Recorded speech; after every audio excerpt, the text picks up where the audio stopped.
Salut à tous et bienvenue à cette nouvelle vidéo qui vous parle de dévéloterie et d'immigration.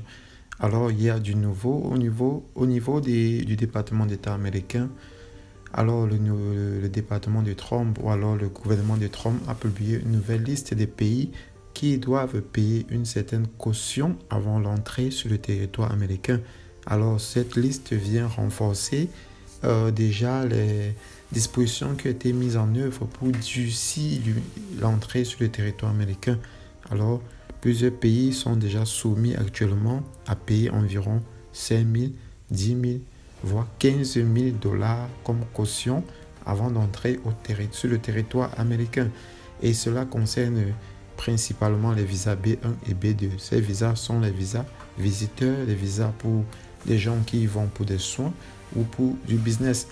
Alors, vous pouvez déjà voir sur notre écran, je vais traduire la page avec vous, pour vous sur notre écran. Voilà. Vous pouvez voir que ici on dit pays soumis à l'obligation du visa. Voilà, dernière mise à jour, c'était le 6 janvier. Voilà, j'ai traduit cela. Le département d'État américain a identifié les ressortissants des pays suivants comme étant soumis à l'obligation de caution des visas.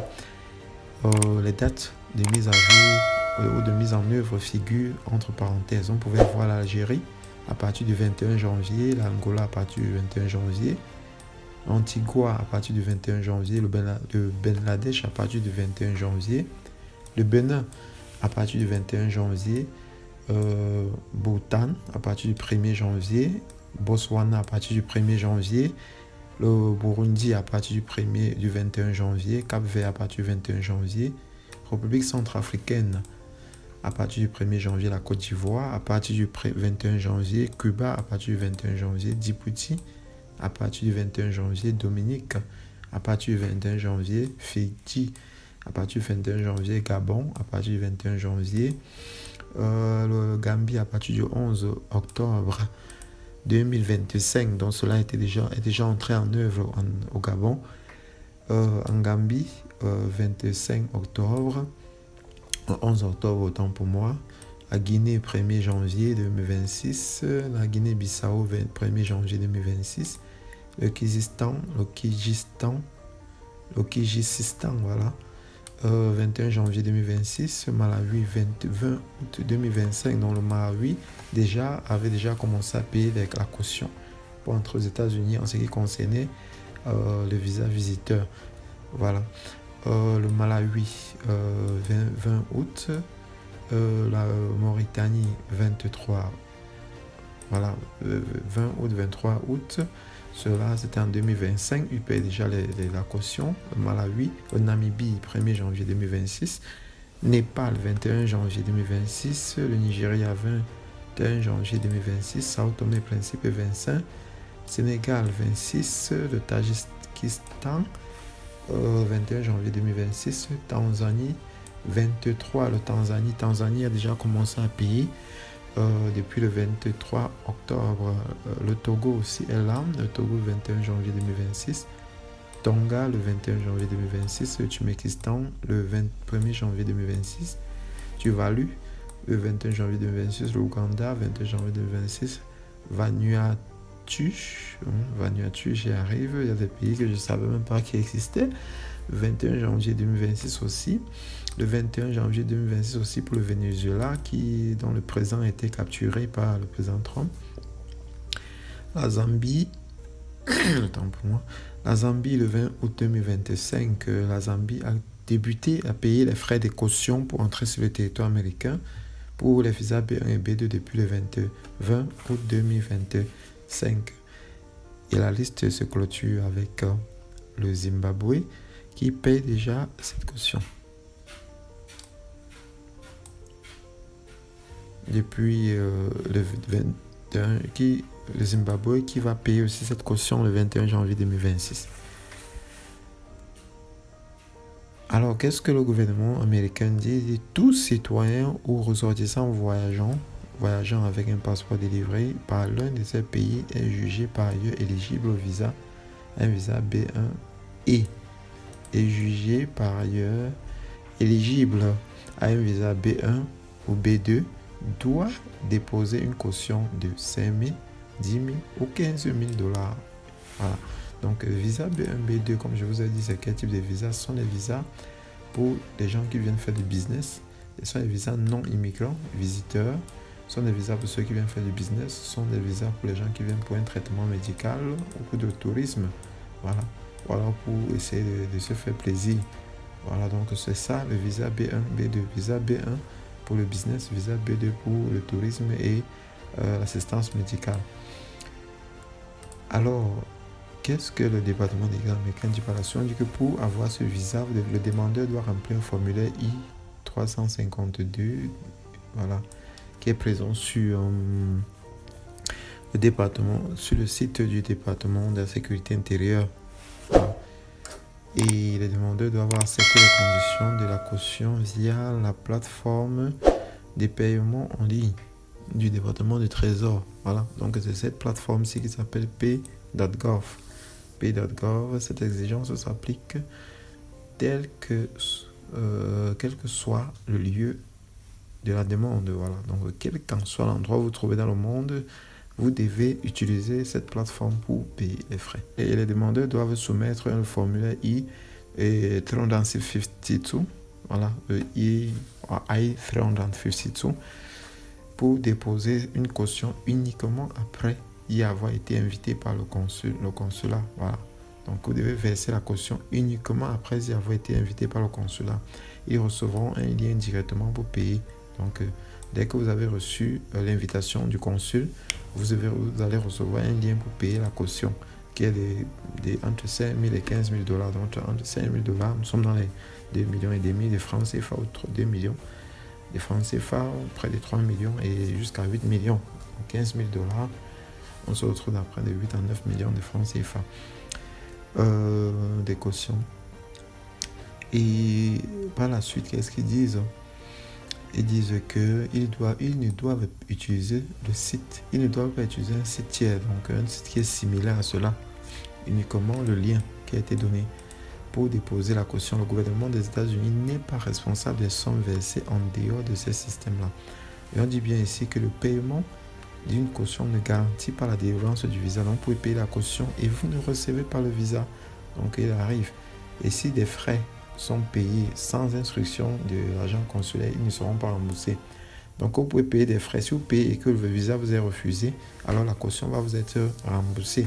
Maintenant, si vous payez des frais sans que le consul ne vous ait donné l'autorisation de payer ces frais-là, alors on ne va pas vous rembourser la caution que vous avez payée. Et maintenant, ceux qui vont recevoir le visa, on leur dit qu'ils ont seulement 3 aéroports où ils peuvent utiliser pour entrer ou sortir des États-Unis. C'est-à-dire, si vous avez reçu un visa B1, B2 de ces pays-ci, alors vous sortez de ces pays-ci, vous appartenez à ces pays, vous avez 3 aéroports uniquement. L'aéroport international de Logan, Boston, vous entrez là-bas, la date a été, en tout cas ça a été homologué depuis le 20 août.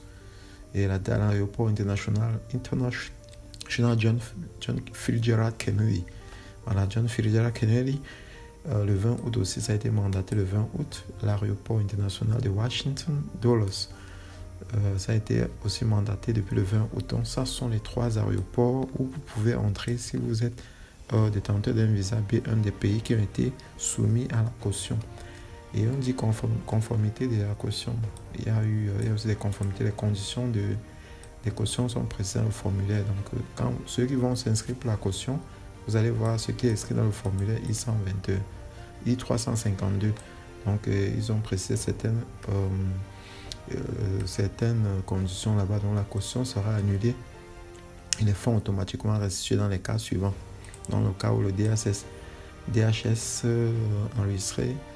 enregistre le départ du titulaire du visa des États-Unis au plus tard à la date jusqu'à laquelle il est autorisé à séjourner ou le titulaire du visa ne se rend pas aux États-Unis. Donc cela sera annulé si vous ne vous rendez pas aux États-Unis après avoir reçu un visa. Alors avant l'expiration du visa aussi. Et le titulaire du visa demande du visa demande l'admission à un port d'entrée américain que celui-ci. Donc, si vous demandez l'entrée dans un autre port que celui qu'on a indiqué, alors votre visa peut être annulé. Voilà. Donc, on dit bien la caution peut être annulée. La caution sera annulée si vous entrez par un autre port. La violation de la caution. La violation de la caution, on dit déjà se transmet à l'USCSS,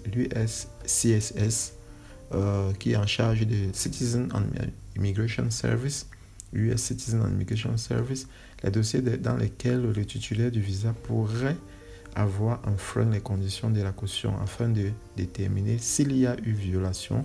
Cela inclut notamment les conditions suivantes là. Les registres DHS indique que le titulaire du visa a quitté les États-Unis après la date jusqu'à laquelle il a été autorisé à séjourner. Donc vous voyez, donc, si vous restez comme ce qu'on appelle le delay, over-delay, c'est pour ça que beaucoup de pays ont été suspendus. Ceux qui sont restés aux États-Unis après avoir reçu un visa B1, B2 sont restés aux États-Unis après la fin de l'expiration de leur visa. Alors ces pays ont été sanctionnés. Donc c'est mieux de sortir des États-Unis le plus tôt possible lorsque votre visa est expiré pour ne pas causer des ennuis à votre pays. Voilà, donc vous êtes en violation de la caution. Alors le titulaire du visa reste aux États-Unis après la date d'autorisation et ne quitte pas le territoire. Voilà, c'est d'autres violations de la caution. Et le titulaire du visa demande un changement de statut à partir d'un visa non immigrant, parce que le visa visiteur c'est un visa non immigrant, y compris une demande d'asile. Donc si vous demandez aussi l'asile, alors vous êtes en violation de la caution et vous serez expulsé des États-Unis. Et certainement on va vous donner même déjà une sanction. Vous ne pouvez plus entrer aux États-Unis.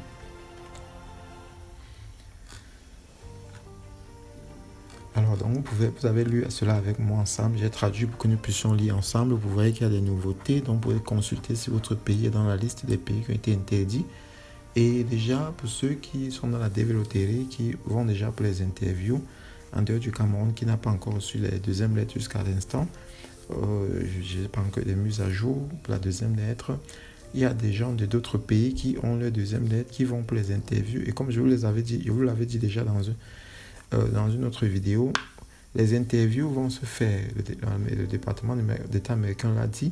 Les interviews se feront, mais vous n'aurez pas de visa parce que la TV a été suspendue temporairement, peut-être pour une période indéfinie. Alors, c'est jusqu'au jour de la levée de la suspension que les visas accordés, que les interviews qui ont été effectuées vont avoir une suite. Donc, vous allez voir par exemple sur cette fiche, nous avons une personne avec qui nous cheminons qui a fait son interview à Cotonou au Bénin et qui a reçu le formulaire blanc. Et pour ceux qui sont habitués à la développer, ils savent que lorsqu'on reçoit le formulaire blanc, c'est signe de refus.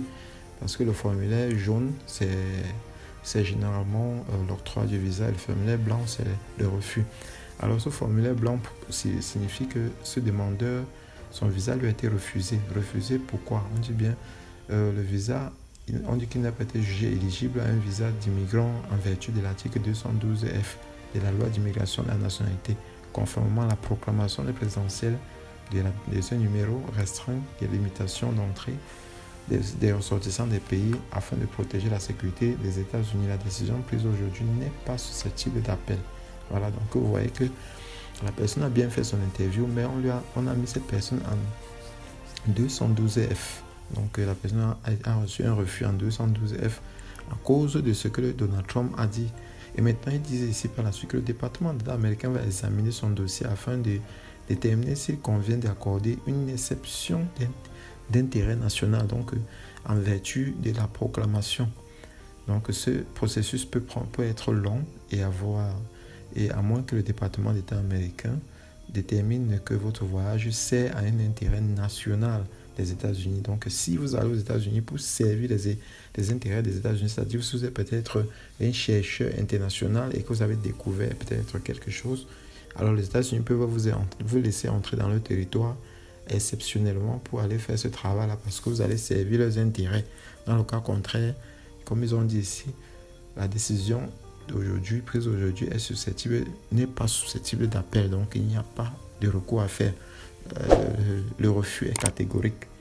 Donc on attend pour voir s'il y a levé de la suspension et on dit que votre demande de visa restera refusée en vertu de l'article 212F. Donc ils disent vous serez contacté dès que possible si une exception est accordée. Donc s'il y a une exception, c'est accordé pour appeler pour pouvoir certainement voir votre visa accordé. Donc c'est un peu ce que je cherchais à partager avec vous ce soir. Voilà aujourd'hui. Merci d'avoir écouté. Abonnez-vous pour les prochaines vidéos.